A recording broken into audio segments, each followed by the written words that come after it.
Hi friends, Sahai மேரி kitchen. இறால் தொக்கு செய்ய போகிறேன். புட்டு கூட இது இறால் தொக்கு செஞ்சு புட்டு கூட அவிக்க போகிறேன். இது இறால் 1/2 கிலோ. நீங்கள் வாஷ் பண்ணி 2-3 பீஸாக கட் பண்ணிக்கோங்க. இஞ்சி பூண்டு 1/2 ஸ்பூனு, 3 பல்லேரி பொடியாக நறுக்குனது, கொஞ்சம் கருவேப்பிலை, 2 தக்காளி. இது பாதாம் பருப்பு 5, முந்திரி பருப்பு ஒரு 5-6, 10 நிமிஷம் ஊற வச்சு மிக்சியில் அடித்து ஊற்றணும். இது மிளகாத்தூள் 1/2 ஸ்பூனு, கரம் மசாலா 1/2 ஸ்பூனு, மல்லித்தூள் 1 ஸ்பூனு. இந்த மாதிரி வடச்சட்டி வச்சு தேவையான அளவு எண்ணெய் ஊற்றிக்கோங்க. எண்ணெய் சூடானது கடுகு போட வேண்டாம், வெங்காயம் போடுங்க. கருவேப்பிலை வெங்காயம் போட்டு நல்லா கிண்டி விடுங்க. இது ஒரு 10 நிமிஷம் வணங்கணும். ரொம்ப வணங்க வேண்டாம், இந்த மாதிரி வணங்கினா போதும். ஒரே பச்சை மிளகு 2 கட் பண்ணி போட்டுக்கோங்க. போட்டு இந்த தக்காளி போடணும்.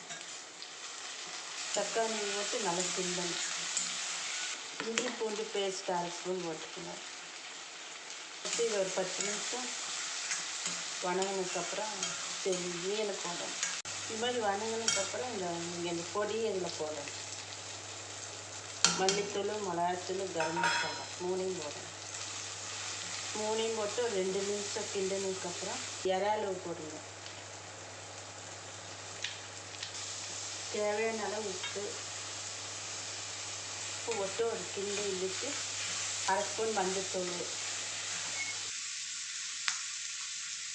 தண்ணி ஊற்றிக்கணும் தேவையான. குடி வச்சு வெந்து வரட்டு ஒரு 1/4 மணி நேரம் வச்சுக்கணும். இந்த மாதிரி திறந்து பார்த்துங்க.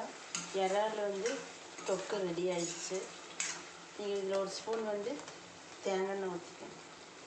தேங்காய் எண்ணெய் ஊற்றி இந்த மாதிரி இறக்கி விட்டு அவ்வளோதான் இறால் தொக்கு ரெடி ஆயிடுச்சு. நீங்கள் இது புட்டுலேயும் அவிச்சு சாப்பிட்லாம், புட்டுலேயும் வச்சும் சாப்பிட்லாம். நீங்கள் இந்த மாதிரி செஞ்சு சாப்பிடுங்க.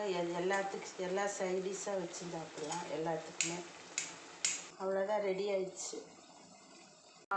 தேங்காய் பூ போட்டு மாவு போட்டுட்டு இந்த தொக்கு எடுத்து இதை கூட புட்டு பொடியோட போட்டு அப்படியே அவங்க